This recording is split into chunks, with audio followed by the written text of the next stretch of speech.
guys, welcome to another video. I finally got a chance to work on the 95 C3500HD ramp truck Cummins swap air ride project. I'm doing a voiceover because I was a numbskull and didn't double check that my microphone was hooked up, so I recorded a bunch of video with no sound. But first order of business today is working on the fuel tank, getting that mounted up. I also have, I don't know what I'm pointing at here because, again, I don't remember these things but from when I recorded it, but I also have an interior to put in. I am not looking forward to that, so I'm going to find everything I can possibly do to not put the interior in, but at some point I'm going to have to deal with it. Underbody box is not going to go on today because I don't have the mounts because I stole them for another project. And then the fun part is we're going to build a ramp bed, or at least we're going to start it. I've got to get this truck moved anyway because we're going on vacation, and the fifth wheel that it was blocking in has got to move here shortly. So, but I also decided since it's about 85 degrees that I wanted it in the barn. So that's where we're going to work on this. That being said, I think it's about time to get after it. All right, well, the gun made quick work of those bolts, everything, nothing broke, we're good to go. Those all came off. The good news is that I can leave the strap attached positions intact there. It's going to be right at my frame height, and so that's awesome. I didn't want to have to cut and re-drill those. I will definitely have to shorten them and put a weld into them, but that's not a big deal. That's doable. We can do that once everything's fitted. So what I've done is I just got it on the jack, and I've marked some holes. I left a little bit of a gap. There would still be room for like a 36-inch underbody box right here. Sorry. If I wanted to put one, I wanted to leave a little gap to the cab for various reasons. One is there's a cross member right there, so this just is easier, but I could put it where the cross member is, but I just like the idea of having better access to stuff, and there's just no reason not to. I marked my rearmost position of the rear strap, and you can see it comes in just in front of where that frame liner is, so don't have to drill through two frames. Not that that's that big a deal, but hey, makes life a little easier. So, and then all we'll do is we're going to cut these off just above that mount point. We'll square cut those off, and that way they'll tuck in as high as they possibly can around the right up into the cross members, and we'll have a side saddle fuel tank. I should probably bring you out so you can actually see what I'm talking about. Oh, and that, don't worry about that. We're just going to pretend we didn't see that. That can be fixed later, and it's not on my to-do list right now. It might be eventually, but it's not today. In fact, I'm not even going to worry about painting this. I just want to get these mounted so I can slide the tank in and know that it's done and it's just out of the way. I don't have to deal with it.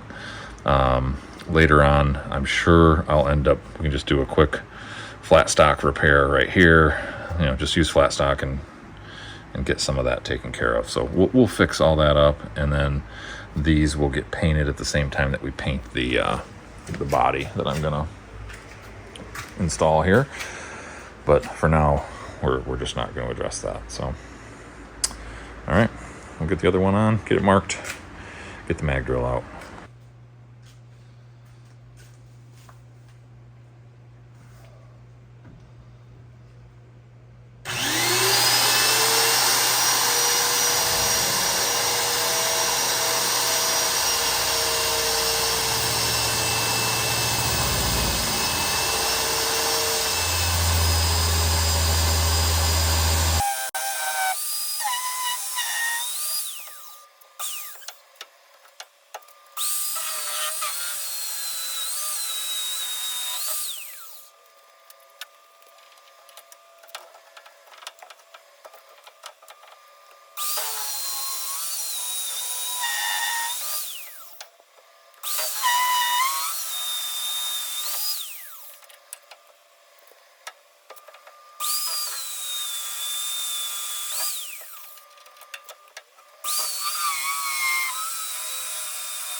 bada bang, bada boom.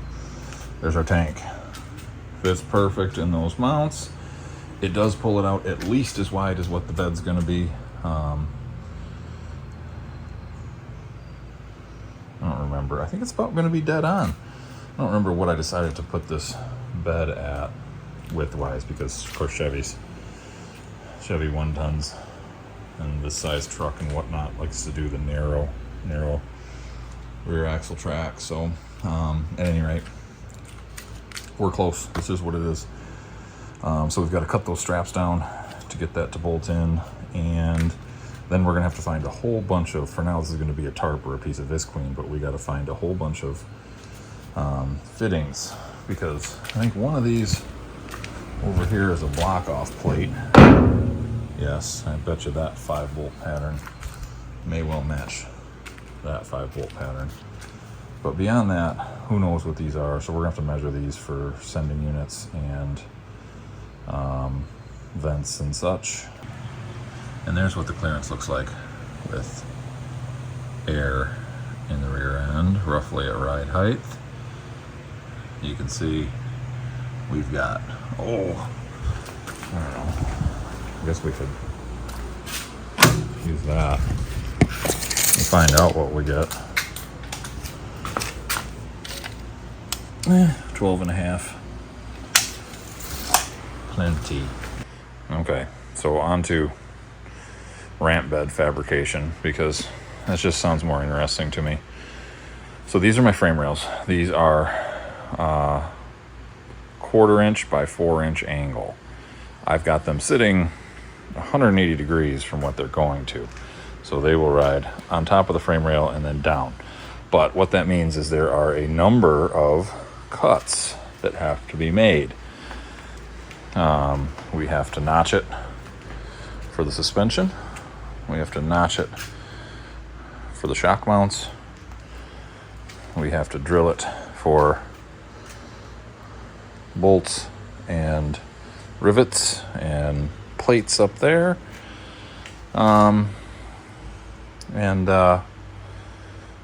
Yeah, there's going to be problems down here too. Well, we have to obviously notch it for the fuel tank we just put on, but then also for a number of our bolts that go through for the double frame. So that is what it is. We'll get the strength out of it where we can. Okay, so I have notched the first frame beam for everything. We'll lay this on, make sure it fits. Also cut down some wood, use the Forstner bit to make room for the bolt heads and whatnot. And the different thicknesses, we use some different pieces, but anyway, we got wood on there now.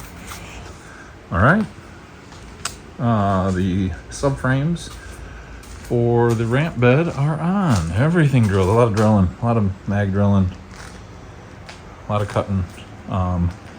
Now some of this I'll weld back in, some support and tie, but first I've got to get this drawn into place. Now I don't want to draw it in unevenly, so just clamping and stuff like that I don't want to do just yet. I want to sandwich that wood. Speaking of wood, I got some sawdust in my friggin' lungs. And then I ordered U-bolts. I've got 8 12-inch tall, 4.25 inch wide Buyers Products U-bolts coming day after tomorrow. So I'm going to weld the cross members together. I've got everything drawn in and square.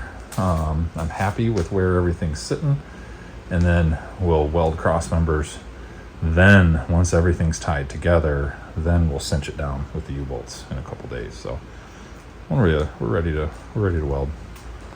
Okay, so here's where we are. We got our frame rails, as you remember, our frame members, whatever you want to call them. Call them our beams. And then we've got our cross members.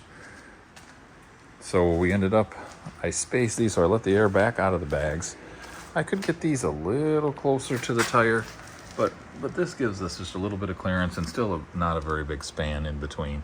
I'll probably add a little bit of a runner in between there. That gives me a weld point, and I can box around these tires That way we'll just, but as you can see, we are almost dead even. The tire probably sticks up maybe a 1/4 inch above these, but remember, we've got the thickness of some treated lumber, so we've got just enough room where our flat plate steel that'll be here will be able to run dead level just on top of that deck, and we'll have, you know, 1 3/4 inch, 1.5 inches of clearance to the tire. With some weight on it, these bags, the suspension will probably sag just a little bit more right down onto the bump stops, and you know, we might just be touching that plate when we're at full droop when you're loading something. So perfect, exactly as planned. So obviously we went a little wider spacing there. Otherwise we are at a 17 to 17 1/8 inch spacing on these cross members is what worked out perfectly. We've got just enough protruding on the subframe there to get a nice weld bead. Got a string line running down this side. Now I had these cross members cut at my steel supplier, so these are bandsaw cut to exact length. These are exactly 90 inches. You can see we're string line down this side, and I ran a string over here, but they're perfect. My guys cut these perfect. It's the beauty of planning this out and having stuff pre-cut, is we don't have to mess with that. So the next step will be to get these welded on, and then what we've got left is we've got these are 6-inch C-channel. Those are our side rails. Then I have a series of, I think I had to use one of them because there used to be 4 of these. Now I've only got 3. I believe these are 6-footers. Yes, they are. So those are our, no, that's right. 3's right. So, and then I've got 2 matching 6-inch tall 6-footers. Those are what will create the beaver tail. So the 6-inch tall framing on the outside, and then 1 in the middle, and 2 down each side. That'll be a cleated beaver. We've then got a whole bunch of 2-inch angle there, 1/8 inch 2-inch angle. That'll be our cleats that run all the way across. So, and then I've got one more 6-inch C-channel. That is my rear member. That'll go right here. It'll weld to the back of the frame. It'll weld to our subframe. It'll get tied in. That's what all of those, what that beaver tail will come off to. I think we'll also have some tiebacks that will run at a level point from the beaver back right here to this 1/2 inch frame plate, just to tie that back in. But yeah, this is exciting. I've been looking forward to doing this. Nice and level, nice and square. That's why I didn't want to cinch all this down. I want to build this out and get it all 100% built. Then we'll put the U-bolts on and cinch it down and do some welding.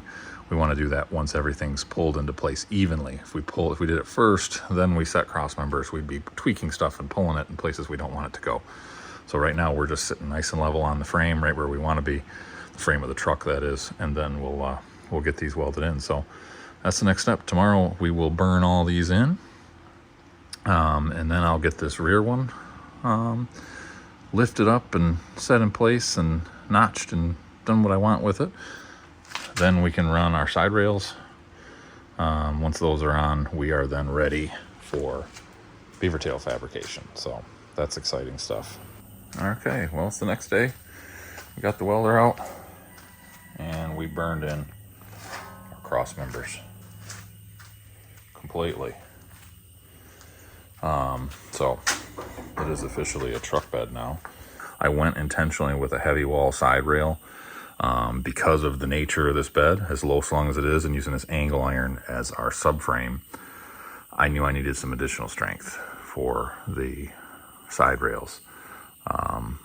So that's why. So they're actually part of, they're structural. They're not just a box end. So that's going to be the fun part now. What I'm going to do is I'm going to use my tall jack stands. We'll do one side at a time, and we'll get everything rigged into place with the stands and the blocking, and then we'll go through one by one and clamp each cross member.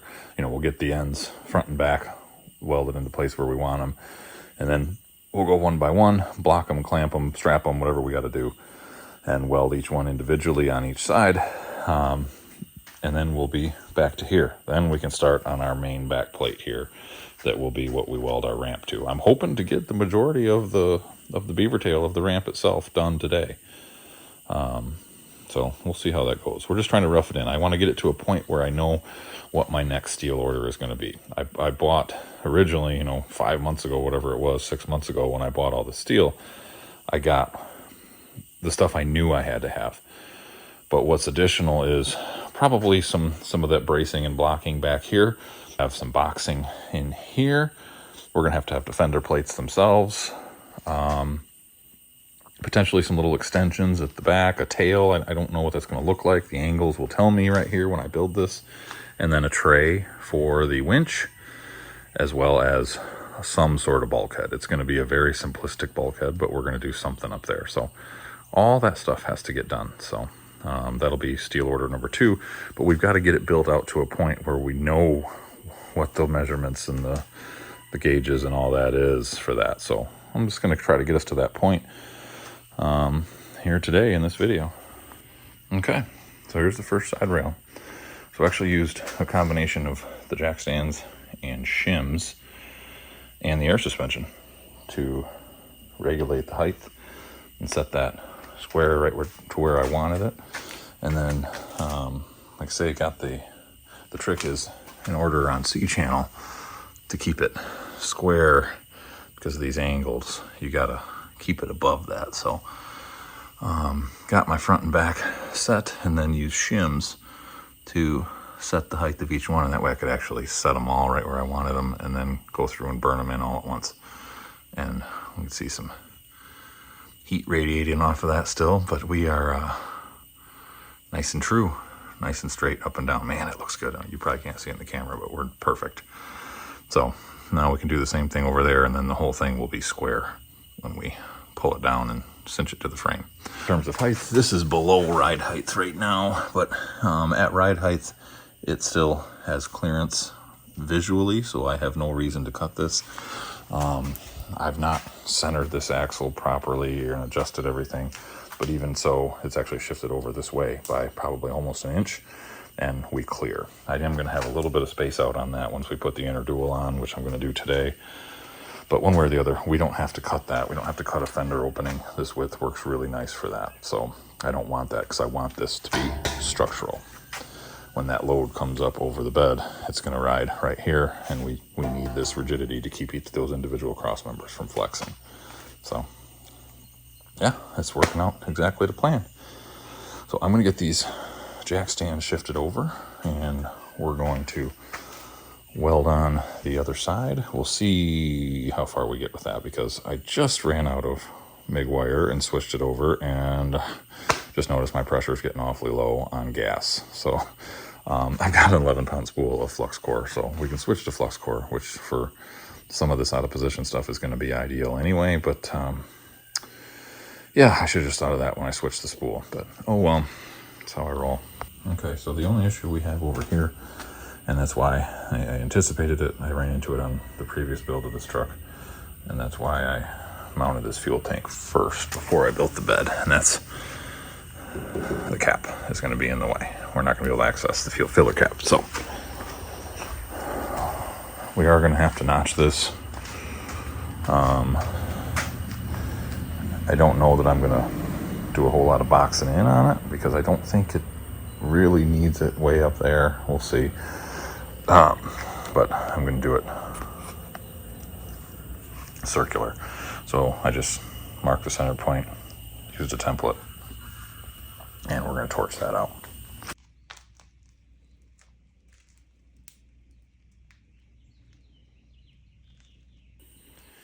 All right, we are cooking with gas around here. So that's the basics of the flatbed. Now we've got to get this rear bulkhead in.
All right, so you saw that main back cross member get welded in, and now I've set my beaver tail up just so I can mark angles and see where we're at now. Obviously the air is completely out of the suspension right now, and I just still don't like that angle. It's just a hair too steep.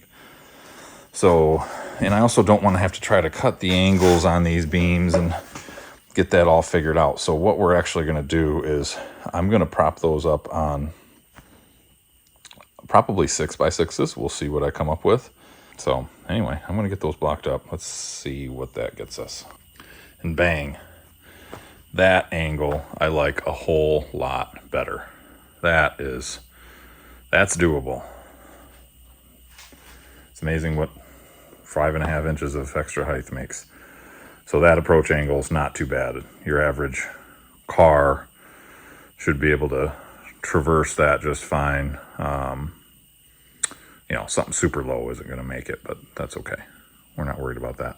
So now we've got to mark our cuts. Then we'll cut those angles. And then we can get everything squared. We're going to use, you know, some strings and some stuff like that and get it squared up, and we'll weld those in. And we might even use some of the cleating to make it work, to be honest with you. We'll figure that out. Okay, well, it's getting a little cramped in this barn. I definitely just stepped on a chunk of freaking sharp cut off metal, and it definitely went in my foot because, you know, I'm always wearing proper clothing and PPE. So what do you expect? Shake hands with danger. So we've made our cuts. Everything is beveled,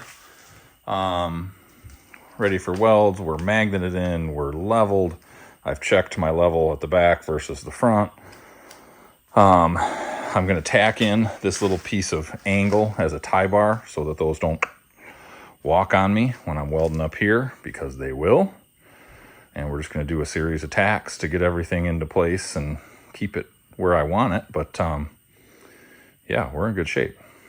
Once we're done here, then we can get our other 6-foot members in, and we'll do some finagling and figuring here and see what we're going to do. But I'm going to get to welding. All right, well, the ram bed is coming right along, and my pile of steel is growing very, very thin. In fact, all we have is a random piece of bar that was from another project, and the cleats, the angle iron cleats, a couple of which are up here. So I've cut the one back off. I welded on the piece of flat bar, 1/4 inch by 5.5 inch flat bar that I had that matches the profile of that C channel. And then because of the lengths of these, I ended up doing some standoffs of 3-inch channel, which worked out really well. The bottom of those miters are still resting on this cross member, and then they're tied with the standoffs at the top. And then we're burned in all the way around, and we've got ourselves a beaver tail. And I mean, I know I'm no weight of a car, but she's nice and sturdy. I will also, at some point, with some bar, I'm sure I have some scrap, we'll weld in a bar here, heat it up, and paint it over and do a plate at the top of each one of these 2 main rails. Really no need to do it at the bottom because it's already, when there's load on it, it's pinching into the weld, so we need to pull it where it's trying to pull away. So that'll happen at some point. Man, it looks like a truck. That's cool. And I am debating on whether, I don't know, we'll see. We'll see. I'm not sure if I want to extend the tail or if I want to, I mean, this is very close to ride height right here. I've got the bags aired back up. I'm just not sure if I want to extend the tail or if I want to possibly do some flip out ramps. I don't know. Not quite sure. we're thinking. Well, 70,000 welds later, we've got a cleated beaver tail. I think I have 3 or maybe even 4 left. I went with, this is a 6 5/8 spacing from point to point, and I think it's a good compromise of traction versus weight. This isn't too far apart. I mean, you'll feel it in a car bumping, but it's not like it's like they're a foot apart. It let me still be able to get the nozzle in to weld those. But yeah, I'm pretty happy with how this turned out. It was actually a lot easier than I thought it would be. So, again, I still gotta do a few things, do some supports, but that's the majority of it. And then we gotta figure out what we're doing back here. So right now what I'm gonna do is I'm gonna run across the street and I'm gonna grab my other 2 wheels and tires and get this thing up in the air and get the duals mounted. I want to do that because I think I have enough of this cross member here. I'm going to take the measurements, but I think I have enough on that I can do an interim cross member here in the middle and then box this out. But I don't want to box it out until I know exactly where those wheels and tires are going to sit. So I'm going to get those and we'll be back. Chugging along here, and we've let the air back out of the bags. I've aired this up and down numerous times, so gives you a little better idea of how it tucks. And you can see I just finished that mid cross member and the tie plate for the wood to rest on, yeah, it literally touches the tire, so that's okay. Put bags out of the airs out of the bags, we're good. It sits right there. So what I'm doing right now is the reason I let the air out of the bags is so that I can formulate what I'm doing out here.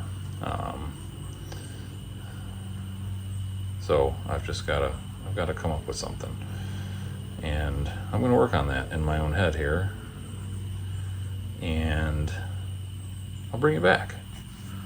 All right, so I have just done a whole bunch of figuring, all the measuring. And I've got my list of lights and steel and winch plates and rub rails and ramps, wood, wire,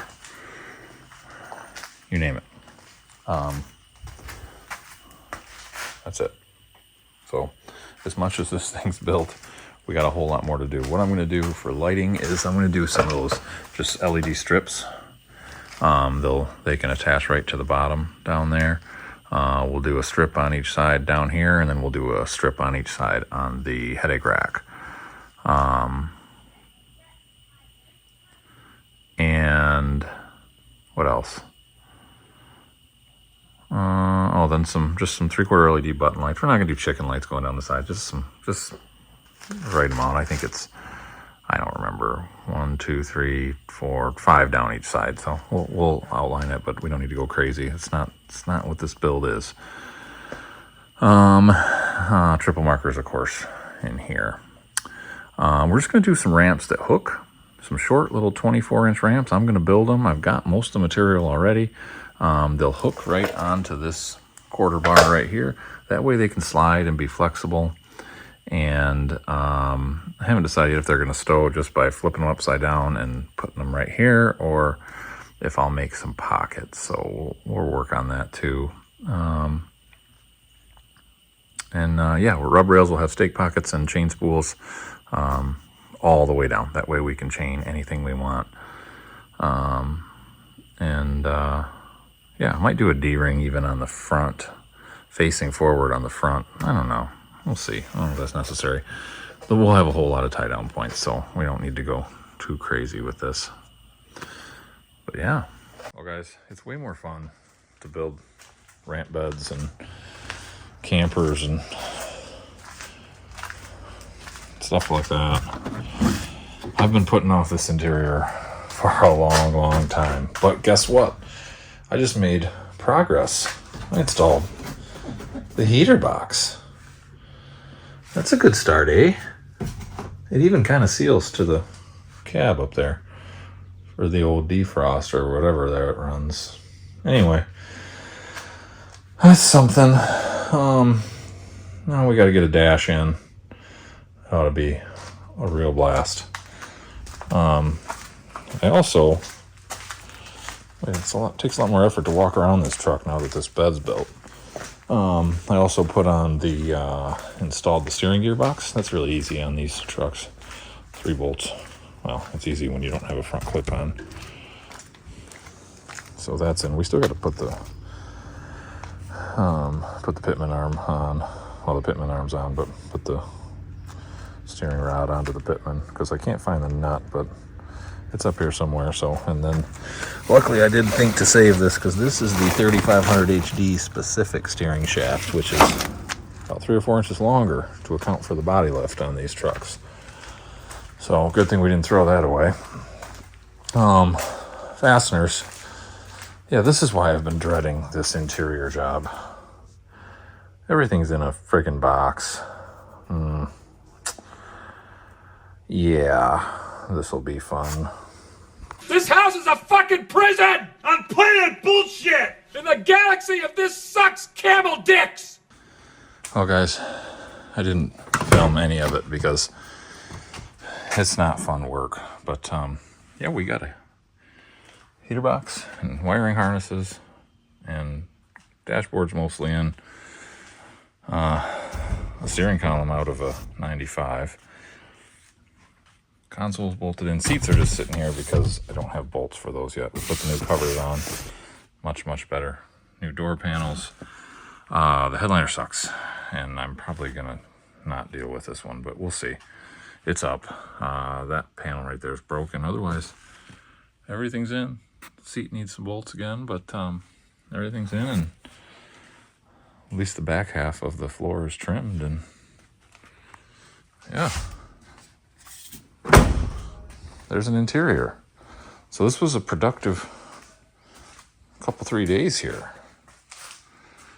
We got a fuel tank and a whole bed and the interior, and I have my barn back. And by the way, it's touching right there, and it clears the overhead door by about that much, but it fits. So while I'm on vacation, I don't got to worry about, I haven't decided yet if I'm going to try to paint this before it rusts or if I'm just going to let it rust. But one way or the other, this buys me a month while it sits here while I prep for and go on vacation. So I like the fact that it's protected and dry, and we can mull it over how we're going to deal with this. But yeah. So there's an installment on the Cummins powered Fuller transmission 3500 HD crew cab, 3500 HD extended cab air ride ramp truck in all her glory. We're getting there. Back at it, and we made some good progress. Y'all have a great week. I'll see you when I see you.